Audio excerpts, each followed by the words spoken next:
नमस्कार, बहुत स्वागत है आप सभी का। आप देख रहे हैं न्यूज इंडिया और आपके साथ मैं हूं मनीषा शर्मा। मुनीर की सेना पाकिस्तान के खैबर पख्तूनख्वा और बलूचिस्तान में डर और दहशत के साए में है। बलूचिस्तान में बीएलए यानी बलूच लिबरेशन आर्मी ने कोहराम मचा रखा है, तो वहीं खैबर पख्तूनख्वा में टीटीपी ने तहलका मचाया है। आखिरकार मुनीर की डरी सहमी आर्मी करे तो क्या करे। बीएलए और टीटीपी पाकिस्तानी सेना के लिए काल बने हुए हैं। हाल ही में एक रिपोर्ट आई और उसके मुताबिक खैबर में यानी खैबर पख्तूनख्वा में पिछले 8 महीनों से कोई दिन ऐसा नहीं गुजरा जिस दिन पाकिस्तानी सेना का कोई जवान या पुलिसकर्मी यहां मारा ना गया हो। अब ऐसे में सवाल तो यूं कई सारे हैं, लेकिन सबसे बड़ा सवाल कि क्या खैबर पख्तूनख्वा या फिर बलूचिस्तान में मुनीर फेल हो गए हैं, और अगर हो गए हैं तो क्यों हो गए हैं। क्या मुनीर ने पाकिस्तानी सेना को मरने के लिए छोड़ दिया है? क्या बीएलए और टीटीपी को रोक पाना मुनीर के बस में अब रहा नहीं है? इन्हीं तमाम सवालों को लेकर हम कुछ खास मेहमानों से चर्चा भी करेंगे, लेकिन उससे पहले एक रिपोर्ट आपको दिखाते हैं। टीटीपी का तांडव हर दिन मुनीर सेना से बदला गिन गिन। पाक सेना पर खूनी नजर, खैबर में बरप रहा कहर। टीटीपी का जारी है कोहराम, मुनीर सेना का कत्लेआम। टीटीपी का खूनी क्रोध, मुनीर सेना में खौफ। खैबर पख्तूनख्वा हो या बलूचिस्तान, मुनीर की सेना के लिए इस वक्त दोनों ही जगह कब्रिस्तान बना हुआ है। मुनीर की सेना दहशत में है, हर दिन मौत से सामना हो रहा है। कोई सुरक्षाकर्मी, कोई न कोई पुलिसकर्मी बेरहमी से मारे जा रहे हैं और इन सब का जिम्मेदार असीम मुनीर है। दरअसल खैबर पख्तूनख्वा प्रांत से ही आने वाली खबरें पाकिस्तान की सुरक्षा एजेंसियों के लिए सिरदर्द बन चुकी हैं। तहरीके तालिबान पाकिस्तान यानी टीटीपी का पाक सेना और पुलिस पर लगातार हमला बढ़ता जा रहा है। मुनीर की फौज में हर तरफ खौफ ही खौफ नजर आ रहा है, क्योंकि हर दिन कोई न कोई मारा जा रहा है। टीटीपी ने पाकिस्तान की सेना और पुलिस पर हमलों की झड़ी लगा दी है। हालत यह है कि बीते 8 महीनों में लगभग हर दिन सुरक्षा बल का कोई न कोई जवान आतंकियों के निशाने पर है। पाकिस्तानी सरकारी आंकड़े बताते हैं जनवरी से अगस्त 2025 के बीच सिर्फ केपीके में ही 666 घटनाएं दर्ज की गईं। इनमें 166 सुरक्षा जवान, 92 पुलिसकर्मी मारे गए। पिछले कुछ महीनों में टीटीपी के हमले में तेजी आई है। हालांकि पाकिस्तानी सेना भी पलटवार करती है, लेकिन टीटीपी की ताकत और उनके इरादों को मुनीर की सेना हिला नहीं पा रही। और जब जो आंकड़े सामने आए हैं, इसके मुताबिक हर दिन खैबर में कोई न कोई वर्दी वाला मारा जा रहा है। दरअसल बन्नू, उत्तरी वजीरिस्तान, खैबर और बाजौर जैसे जिलों में हालात सबसे खराब हैं। सरेआम कत्लेआम से पाकिस्तानी सेना में भगदड़ है। जमीनी हालात साफ कहते हैं कि फिलहाल टीटीपी के आतंक का सिलसिला रुकने वाला नहीं है। मुनीर के पास कोई जवाब नहीं है जो पाक सेना के जवानों को सुरक्षा की गारंटी दे सके। Bureau report, news India. और देखिए, इस मुद्दे पर हमारे साथ चर्चा के लिए खास मेहमान जुड़ रहे हैं। जेके बंसल जी हमारे साथ जुड़ चुके हैं। जेके बंसल जी, मैं बहुत स्वागत करती हूं आपका। और साथ ही साथ क्योंकि लगातार हम पाकिस्तान के मुद्दे पर आपके साथ वार्ता करते हैं, आपके साथ संवाद करते हैं, बातचीत करते हैं, क्या आपका विश्लेषण कहता है जेके बंसल जी कि टीटीपी किस तरीके से आग बबूला है? टीटीपी का ये जो विद्रोह है या फिर ये जो विरोध है, ये कहाँ कौन सी दिशा में जा रहा है? और न केवल टीटीपी बल्कि बीएलए का भी अटैक, दोनों तरफ से घिरता हुआ पाकिस्तान और पाकिस्तान की सेना। नमस्कार, बहुत ही आपने अच्छा प्रश्न पूछा है मनीषा जी। ये देखिए, पाकिस्तान की जो है एक नाकाम सेना है, कोई प्रोफेशनल सेना नहीं है और बड़े अत्याचार ये करते हैं। जैसे बलूचिस्तान की बात करी आपने, अगर हम बलूचिस्तान की बात भी करें, हम खैबर पख्तूनख्वा की बात करें, और इसमें पीओके भी आ जाता है, जो कि वहाँ पे भी बहुत विद्रोह हो रहा है इस समय। बहुत वहाँ जो है काराकोरम उसको हाईवे को ब्लॉक किया हुआ है। तो अगर हम बात करते हैं टीटीपी की, तहरीके तालिबान पाकिस्तान, तो देखा जाए बहुत पुराना इसका इतिहास है कि जो अफगानिस्तान के लोग हैं पाकिस्तान को पसंद करते ही नहीं है। 1948 में ही उन्होंने विरोध किया था यूएन का मेंबर बनने के लिए पाकिस्तान को। अगर आप देखते हैं, जो सिंदूर की भी जो है काफी क्रिटिसाइज किया, उसकी निंदा की थी अफगानिस्तान ने। तो अफगानिस्तान जो है इन्होंने, हालांकि टीटीपी को बनाया पाकिस्तान ने, लेकिन ये सोचते थे कि उनके इशारों पे नाचेंगे। अब वो इनकी बात नहीं मानते, और एज ए रिजल्ट जो है ये भी खुद जो पाकिस्तान जो है दुखी कर रहा है। दुखी ये कर रहा है कि करीब 10 लाख शरणार्थियों को वापस भेज दिया। जब एक बार भारत ने वहां पे जब आपदा आई और कुछ रिलीफ का मटेरियल भेजा तो अपने यहाँ से जाने नहीं दिया। तो इस तरह के इनके विचार है। जहां तक रही टीटीपी, टीटीपी तो एक पूरा जो है तालिबान ही एक जो टेररिस्ट संगठन है, और टीटीपी तो उसमें है ही। तो टीटीपी की जो आइडियोलॉजी है वो मिलती जुलती है तहरीके तालिबान पाकिस्तान से। तो तहरीके तालिबान पाकिस्तान इनको कोवर्टली चुपचाप सपोर्ट करता है। और मुनीर ने कहा है, मुनीर के अलावा शहबाज ने भी कहा है तालिबान से कि या तो आप टीटीपी को चूज करो या हाँ। आप जो है चूज करो मतलब ये तो पाकिस्तान। अल्टीमेटम शहबाज शरीफ खुले मंच से, एक पब्लिक मंच से दे ही चुके हैं कि भाई आपको या तो टीटीपी चुनना होगा या फिर पाकिस्तान चुनना होगा। अफगानिस्तान को ये पहले कह चुके हैं। लेकिन क्या आपको नजर आता है, क्योंकि ये मुनीर जो है, जो इतना दम भरते हैं, जो हिंदुस्तान तक को अल्टीमेटम दे देते हैं कि भाई ठीक है, अगर हम डूबेंगे तो हम सबको ले डूबेंगे। आपने तो देखा कि ऑपरेशन सिंदूर के बाद हमने किस तरीके से गीदड़ भभकी शहबाज शरीफ की देखी, मुनीर सेना की देखी।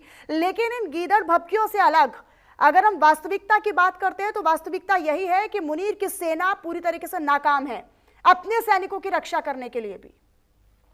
देखिए, मुनीर की सेना में बहुत बड़ा विद्रोह है। जो जवान है या नीचे लेवल के ऑफिसर्स हैं, उनकी जो है बहुत सारी मांगे पूरी नहीं होती। हाँ। जो पाकिस्तान में जनरल्स हैं और खासकर मुनीर, जो वो अपनी पैसे को लूट करके विदेशों में भरते रहते हैं। और जहां तक मुनीर का सवाल है, वो तो फौज में बिल्कुल काम करता ही नहीं है। उसको तो अपना कैसे मैं प्रेसिडेंट बनूं, कैसे मैं फील्ड मार्शल बनूं, कैसे मैं आगे बढ़ता रहूं। कभी जाके चाइना में पहुंच के जाके वहां परेड देखता है, कभी जो 2 बार अभी अमेरिका घूम के आ गया। तो उसका कोई ध्यान ही नहीं इस तरफ, इसलिए फौज वो निकम्मी हो चुकी है। तो इस वजह से जो है ये बहुत बड़ा चैलेंज है। और जो बड़े बड़े बयान तो देता रहता है मुनीर। मुनीर ने ऑपरेशन सिंदूर से पहले एक बयान दिया था, जब वो एड्रेस कर रहे थे वहां के जो प्रवासी पाकिस्तानी थे, उनसे कहा था कि जो बलूचिस्तान हमारे माथे का झूमर है, और जो कश्मीर हमारा जुगलर गेंद है। और उन्होंने यहाँ तक कहा कि हम अपने साथियों को, अपने जुगलर गेंद नहीं, भाइयों लेकिन को जिस बलूचिस्तान का दम भर रहे थे ऑपरेशन सिंदूर से पहले, उस बलूचिस्तान में जाकर देखे जरा क्या हो रहा है वहां की हकीकत क्या। बीएलए तो लगातार अटैक कर रहे हैं, बीएलए तो वैसे भी डिक्लेयरिंग मोड पर है। उन्होंने तो अपनी स्वतंत्रता वैसे ही डिक्लेयर कर दिया। अब तो वो आर पार की लड़ाई में नजर आते हैं। मनीषा, बिल्कुल मैं वही कहने जा रहा था जो आपने कहा। आपने मेरे मुंह का बात ले लिया कि ये जो मुनीर है, इसने ये कहा था कि 1500 जो बलूचिस्तान के सोल्जर्स तो हमारा क्या बिगाड़ सकते हैं, जब हम भारत की साथ फौज के साथ में टक्कर ले सकते हैं। उसके कुछ दिन बाद ही जब ऑपरेशन सिंदूर हुआ तो पता लग गया इनको कि भारत के साथ किस तरह की टक्कर ली, घुटने टेक दिए इन्होंने। और इनके सारे जो हमने पाकिस्तान के अंदर जितने भी आतंकी अड्डे थे उनको नस्ते-नाबूद किया, और इनके 11 बेसिस को नस्ते-नाबूद कर दिया गया।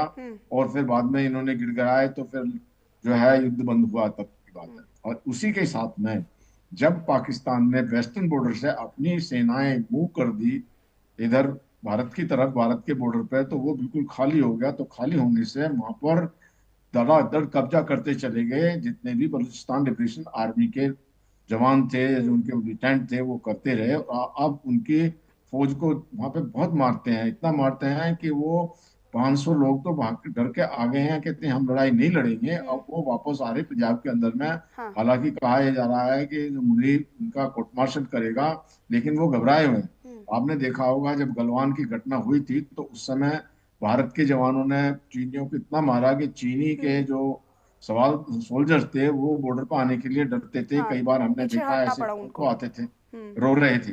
तो इसी प्रकार से जो है ये सारे जितने कमजोर पाकिस्तान के सोल्जर्स हैं, तो वो प्रोफेशनल आर्मी नहीं है, वो तो एक टेररिस्ट ऑर्गेनाइजेशन है। हाँ। अभी तक टेररिस्ट के बूते पे लड़ाई लड़ते रहे थे, कोई डायरेक्ट लड़ाई तो लड़ी नहीं है। तो इस तरह से जो इनका हालात खराब है। और जो अभी ये कह रहे हैं मुनीर के हम जो है अटैक करेंगे जाकर के अफगानिस्तान के, तो ये बिल्कुल बर्बाद हो जाएंगे। उस तरफ जो है अभी पीओके के अंदर में जो वहां पे डैम बना रहे हैं ये इंडस वैली के ऊपर में, तो वहां के लोगों की जमीन जो ले ली गई, उनको करीब 3 अरब पाकिस्तानी रुपए देने थे, वो दिए नहीं मुआवजा। तो वहां पर भी बहुत अफरा तफरी और बहुत प्रदर्शन हो रहे हैं 7-8 दिन से। वहाँ जो काराकोरम जो हाईवे उसको रोका हुआ है। तो इस प्रकार से जो नीति है पाकिस्तान की वो ये है कि अपने लोगों को या वो किसी को कोई अच्छे से वो दादागिरी दिखा करके सबको कंट्रोल करना चाहते हैं, हाँ। जबकि वो है निकम्मे लोग, तो उनको उल्टी मार पड़ रही है, तो इसलिए ये लोग जो है पीटे जा रहे हैं। और अच्छा ठीक है, अगर आप मेजर जनरल टीटीपी जेके बंसल जी, एक और सवाल कि यहाँ पर क्या आप ये समझते हैं कि सिक्योरिटी पर्पस के लिहाज से या सुरक्षा की स्थिति पर अब शहबाज शरीफ और आसिम मुनीर की सेना और आसिम मुनीर को अब चिंता कर लेनी चाहिए अपनी आवाम के लिए, और वहां पर सुरक्षा की स्थिति से कितना बड़ा आप खतरा मानते हैं पाकिस्तान के लिए, ये जो हम अटैक देख रहे हैं टीटीपी और बीएलए के? आप ये समझिए, जहां तक बीएलए का सवाल है, इन्होंने मार्च के महीने में अपनी स्वतंत्रता डिक्लेयर कर दिया और वो कह रहे हैं हम तो इसको अब अपना आजादी लेकर रहे। वहाँ के जवान, वहाँ की औरतें, Balochistan liberation army, Balochistan liberation front और मजीद ब्रिगेड, बहुत सारे लोग वहाँ पे निकल के इनको मारे जा रहे हैं हम लोग। जहां तक रहा सवाल टीटीपी का, तो टीटीपी तो ये कहती है कि हम यहाँ पे सरिया कानून लाएंगे और हम पाकिस्तान के जो इस समय जो गवर्नमेंट है उसको उखाड़ के फेंक दें। तो इस प्रकार से, और टीटीपी को तालिबान का पूरा समर्थन है जो अफगान के अंदर में, अफगानिस्तान के। तो इस प्रकार से जो है यहाँ पे बुरा हाल है। और तीसरा बात जो मैंने बताया आपको, पीओके के अंदर में, जो पीओके के अंदर में ये जुर्म कर रहे हैं और वहाँ के लोग भी इनसे बहुत खफा हैं, क्योंकि क्या कर रहा है पाकिस्तान के संसाधन लूट करके वो अपने जो ये आर्मी वाले लोग हैं ये सब खा लेते हैं, और कुछ जो है इनके जो एडमिनिस्ट्रेशन वाले लोग खा लेते हैं, और उसमें भी ये पंजाब को फेवर करते हैं। बाकी सिंध ले लीजिए, बलूचिस्तान ले लीजिए, पीओके ले लीजिए, गिलगित बाल्टिस्तान ले लीजिए, खैबर पख्तूनख्वा, इनका ये कोई ख्याल रखते नहीं है। और एज ए रिजल्ट क्या है कि सबके अंदर में असंतोष है जब उनका ख्याल नहीं रखते। अब आप देखिए बलूचिस्तान 43% जो है एरिया है पूरे पाकिस्तान का, और वहाँ के संसाधन बहुत ज्यादा हैं, जबकि वहाँ सबसे ज्यादा गरीब हैं लोग, उनको कोई, उनके अंदर में कोई डेवलपमेंट नहीं। तो जो ये इस तरह का एटीट्यूड है पाकिस्तान का, वो पाकिस्तान को ले डूबेगा और पाकिस्तान के टुकड़े टुकड़े होने में ज्यादा समय नहीं लगेगा। अच्छा, ये जो सर खैबर पख्तूनख्वा और जो बलूचिस्तान में मुनीर की सेना, हालांकि देखिए अपना बचाव करने के लिए तो जुटी है, लेकिन ये फेल हो रहे हैं बार बार। ये फेलियर का बड़ा कारण क्या आप समझते हैं? क्यों मुनीर की सेना फेल हो रही है बलूचिस्तान या फिर टीटीपी के अटैक से अपने आप को बचाने के लिए? देखिए, ये प्रोफेशनल आर्मी नहीं। हाँ। और फिर एक बात ये भी समझनी पड़ेगी कि बलूचिस्तान के अंदर में भी और खैबर पख्तूनख्वा के अंदर में भी इनको लोकल सपोर्ट नहीं है। लोकल सपोर्ट इसलिए नहीं है कि वहां पर जो है ये डूरेंट लाइन जो कि के ऊपर फेंसिंग लगाते हैं, और जबकि जो खैबर पख्तूनख्वा वाले लोग इधर के भी वो डूरेंट लाइन को नहीं मानते। वो कहते हैं दोनों तरफ हमारे पख्तूनी भाई हैं, हम तो ये डूरेंट लाइन नहीं होनी चाहिए। तो जो आप मेन फेल्योर का ये भी कारण है कि वहाँ की लोकल जो जनता है वो उनको सपोर्ट करती है, और जब तक लोकल जनता कहीं भी सपोर्ट करती रहती है तो इस तरह की घटनाएं होती रहती हैं। जब लोकल सपोर्ट बंद हो जाता है तो फिर वो जो है काबू में आता है, जैसे हमने कश्मीर के अंदर भी देखा। अच्छा सर, आपने कहा कि बीएलए को, अच्छा ये मैं सवाल करती हूँ और ये क्लियर भी करना चाहते हैं हम कि टीटीपी को भी क्या वहाँ के स्थानीय लोग सपोर्ट कर रहे हैं और उन्हीं स्थानीय सपोर्टर्स के बलबूते पर वो अटैक कर रहे हैं? क्योंकि हमने बीएलए में तो देखा है, बीएलए को तो पूरी तरीके से बलूचिस्तान के लोग और वहाँ की आवाम सपोर्ट करती है, लेकिन क्या टीटीपी के हमले की बड़ी वजह भी उनका बैक सपोर्ट है? बिल्कुल सपोर्ट है। हाँ। जैसे मैंने कहा, देखिए जो अफगानिस्तान के लोग हैं वो बहुत खपा हैं पाकिस्तान से। 10 लाख जो रिफ्यूजी थे पहले, जिनको एक्सेप्ट किया था पाकिस्तान ने, अब उनको वापस भेज रहे हैं। उनका वहां पर, आपको पता ही है कि अफगानिस्तान पूरा बर्बाद हो चुका है और वहां उनके पास उनकी इकोनॉमी ध्वस्त है, तो वो 10 लाख लोगों को कैसे सपोर्ट करेंगे? तो पाकिस्तान ने जो पहले एक्सेप्ट किया अभी भेज रहे हैं। और जो जैसे मैंने कहा बॉर्डर के दोनों तरफ जो ये पख्तूनी लोग हैं, तो वो जो उनको भी ये दुखी करते हैं, वहां पर जाके इनके पुलिस ऑफिसर्स को भी वहां की जनता भगा देती है। ये जो उनके अत्याचार करते हैं, उनके महिलाओं के ऊपर अत्याचार करते हैं, तो वहां की जनता बहुत खफा है और वो इसलिए टीटीपी का समर्थन करती है। और टीटीपी वहां पर अपना पैर जमाए हुए है और पैर जमा करके वो पाकिस्तान के जो जितने भी सेना है उनको खूब मारते हैं।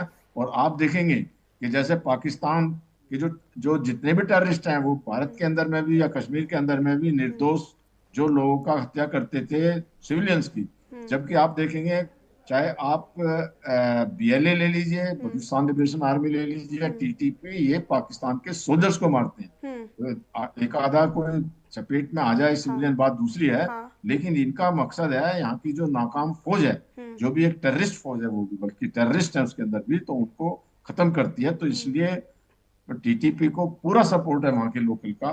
तो इसलिए पाकिस्तान की सेना वहां पर जो है बिल्कुल एकदम ध्वस्त हो रही है और उनको मार पड़ रही है। जी। अच्छा सर, आपने अभी ये कहा कि वो प्रोफेशनल ट्रेंड नहीं है, जो फौज है, जो पाकिस्तानी सेना है, वो उतनी प्रोफेशनली लड़ाके नहीं है या फिर प्रोफेशनली ट्रेंड नहीं है, इसीलिए वो हार जाते हैं या इसीलिए मार खा जाते हैं वहाँ पर बॉर्डर पर जिस तरीके से झड़प होती है तब। लेकिन क्या मुनीर के पास कोई ऑप्शन नहीं है, कोई अल्टरनेट नहीं है? क्योंकि अगर यही एक वजह है तो फिर तो मतलब आप समझ लीजिए कि चुन चुन कर, क्योंकि एक रिपोर्ट भी आई है उसमें कहा है कि एक भी दिन ऐसा नहीं है जब टीटीपी के हमले से या बीएलए के उस तरफ अगर हम बात करते हैं तो एक तरफ बीएलए के अटैक से लगातार पाकिस्तानी सेना भी ध्वस्त हो रही है, दूसरी तरफ टीटीपी भी हर दिन, चाहे वो पाकिस्तानी पुलिसकर्मी हो या फिर सुरक्षा कर्मी हो, सैनिक हो, सबको मार रहे हैं। तो मतलब अब कोई ऑप्शन बाकी नहीं है मुनीर के पास। देखिए, मुनीर के पास जो है वो उनका मानसिकता है। मानसिकता ये है कि वो वहाँ के लोगों का ना डेवलपमेंट कर रहे हैं, उनका शोषण कर रहे हैं। जो उनके संसाधन है, जो मिनरल्स हैं, उसको निकाल लेते हैं। और निकालने के बाद दमनकारी जो नीति है, जब दमनकारी नीति वो ज्यादा दिन नहीं चलेगी, वो दमनकारी नीति का प्रभाव ये हो रहा है कि अभी रिटेलिएशन हो रहा है। अगर वो वहां पर अपने पाकिस्तान का हिस्सा समझते हैं वो खैबर पख्तूनवा या बलूचिस्तान को, तो वहाँ के लोगों का जो जेन्युइन प्रॉब्लम है उनके साथ में उनको ख्याल करना चाहिए। आप बलूचिस्तान में देख लीजिए, वहां पे फोर्स डिसअपियरेंस हो जाता है, एक्स्ट्रा जुडिशियल किलिंग हो जाती हैं, और जो निर्दोष लोग हैं उनको बंद कर दिया जाता है, बच्चों को बंद कर दिया जाता है, जो लेडीज हैं उनको पकड़ के ले जाते हैं। तो इस प्रकार से जो दमनकारी नीति है वो जो ठीक नहीं है। इसी प्रकार से जैसे मैंने खैबर पख्तूनख्वा के अंदर भी कहा कि वहां पर जो लोग आए थे शरणार्थी, उनको बजाय भेजने के उनका रिसेटलमेंट करना चाहिए था वहां पर उनके साथ में। अगर ये ठीक से बर्ताव करते और वो ठीक ठाक करेंगे, तब जाकर के वहां पर कोई शांति आ सकती है। और जो मानसिकता टीटीपी की है, वो सरिया कानून लाना चाहते हैं, तो उसको तो आप बदल ही नहीं सकते। वो तो पाली में भी जो है वो पाकिस्तान की फौज की, आईएसआई की है। जितनी भी तहरीक तालिबान पाकिस्तान है या मुजाहिदीन है या तालिबान है, उनको ट्रेनिंग ही इन्होंने दिया है और इस बात को एक्सेप्ट करते हैं। इनके जो डिफेंस मिनिस्टर ने जो इस बात को माना था कि हम जो गंदा काम करते रहे अमेरिका के लिए 30 साल तक, और ये इन्होंने माना कि हम टेररिस्ट को ट्रेनिंग देते रहे, पालते रहे, और वो उसका खामियाजा पाकिस्तान को भुगतना ही पड़ेगा। ये बात जो हिलेरी क्लिंटन ने भी कहा था जब वो सेक्रेटरी थी फॉरेन अफेयर्स की, कि जो आप ये सांप रूपी टेररिस्ट अपने आंगन में पाल रहे हैं, ये मत समझिए कि आपके सिर्फ पड़ोसियों को काटेंगे या आपको भी काटेंगे। हाँ। तो अब वही हाल हो रहा है, क्योंकि टीटीपी भी एक जो है वो तो टेररिस्ट ऑर्गेनाइजेशन है। हाँ। हालांकि बीएलए जो है उसको इन्होंने टेररिस्ट घोषित जरूर कराया नहीं, वो है, तो लड़ाके हैं लेकिन खैर, वो तो बीएलए विद्रोही हैं खैर। हाँ, लेकिन अब वही है कि अब देश के सामने या फिर मुल्क के सामने, अपनी आवाम के सामने तो वही घोषित करेंगे कि देखिए अत्याचारी जो हैं वो किस तरीके से अपना बचाव कर रहे हैं। लेकिन अब क्या ये अलग थलग पड़ चुका पाकिस्तान या वैश्विक मंच पर बहुत ज़्यादा? क्योंकि जैसी करनी वैसी भरनी, अगर आप दुनिया को जो देंगे उसके बाद वापस लौट कर आप ही के पास आएगा, ये तो प्रकृति का नियम भी है सर। अब जैसे कि हम लगातार देख रहे हैं कि आतंकवादियों को पालना पोसना पाकिस्तान का शुरू से ही पेशा रहा है। अब ये आस्तीन के सांप की तरह काम कर रहा है टीटीपी, कि मतलब आपने हमें पाला पोसा, ठीक है, हमारा तो रवैया, हमारा तो बिहेवियर है कि हम तो आस्तीन के सांप है, काटेंगे तो आपको भी। बिल्कुल जो सही कहा आपने कि जो इन्होंने पाले, और अब तो जैसे इन्होंने मसूद अजहर को और जो है ये सलाउद्दीन को, इनको सबको पाला हुआ है, अब तो वो भी इनको काटेंगे। हाँ। अभी तक तो नहीं काटा था, लेकिन अब वो भी काटना शुरू करेंगे। तो इस प्रकार से जो इनकी टेरर सपोर्ट नीति है और ये एक टेररिस्ट स्टेट है, तो इस तरह से पाकिस्तान जब तक अपनी नीति नहीं बदलेगा और जब तक यहाँ की पाकिस्तान में एक सिविल गवर्नमेंट का पूरा राज नहीं होगा, तो ये चलता रहेगा। मैं आपको ये बताना चाहता हूँ कि 1964 तक पाकिस्तान की इकोनॉमी भारत से ज्यादा ही थी, लेकिन जब से उसके बाद से 1960s के बाद में वहां पे ज्यादातर फौजी शासन रहे हैं, तो फौजी शासन के दौरान में पाकिस्तान का बंटाधार इसलिए हुआ है कि सारा जो है पाकिस्तान की फौज पूरे संसाधन ले लेती है, और वो अपना भारत का डर दिखा दिखा के वहां की जनता को डराती रहती है।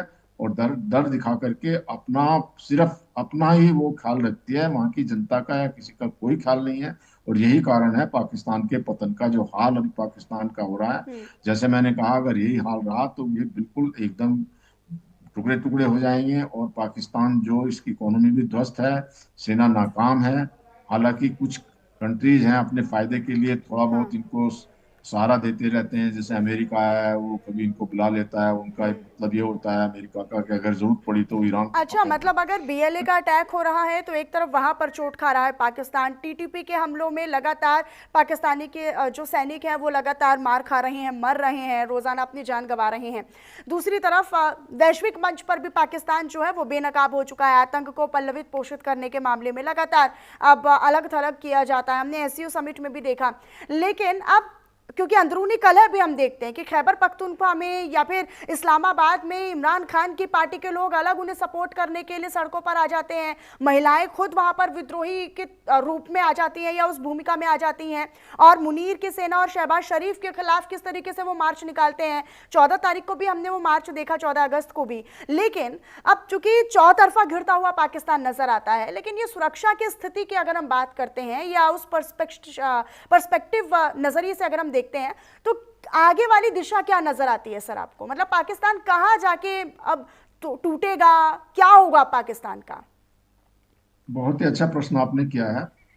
देखिए, अगर इसी तरह से चलता रहा पाकिस्तान तो मैंने पहले भी जैसे कहा, तो उसके टुकड़े टुकड़े हो जाएंगे, बर्बाद हो जाएगा पाकिस्तान। और क्योंकि ये भिखारी देश है, सबके जाके आगे कटोरा फैला देता है, तो किसी भी देश में इनकी कोई इज्जत होती नहीं है, एक तरफ कोने में खड़ा कर देते हैं अगर कहीं जाते भी हैं। और मैंने ये भी कहा आपको कि जैसे इनको यूज करने के लिए अमेरिका कभी थोड़ा बहुत इनको वो दाना डाल देता है या चाइना डाल देता है, वो भी अपने स्वार्थ के लिए। और जब उनका स्वार्थ खत्म हो जाएगा तो पाकिस्तान की कोई वक़्त ही नहीं है कि वो किसी प्रकार से भी उनके, जैसे इमरान खान ने भी एक बार कहा था कि देखिए भारत की इंडिपेंडेंट पॉलिसी है। जब यूक्रेन का युद्ध हुआ था उस समय खुद इमरान खान ने कहा था कि भारत जहाँ से चाहता है वहां से तेल खरीद रहा है और अपनी ठीक है। इंडिपेंडेंट पॉलिसी है, जबकि इनकी कोई ठीक है अपनी सर, पॉलिसी नहीं बहुत है। शुक्रिया। Major general J K. Bansal ji हमारे साथ जुड़े, जिन्होंने इस मुद्दे पर बात की। बहुत शुक्रिया सर आपका हमारे साथ जुड़ने के लिए। और आगे बढ़ते हुए इसी बीच एक बहुत बड़ी खबर हम अपने दर्शकों को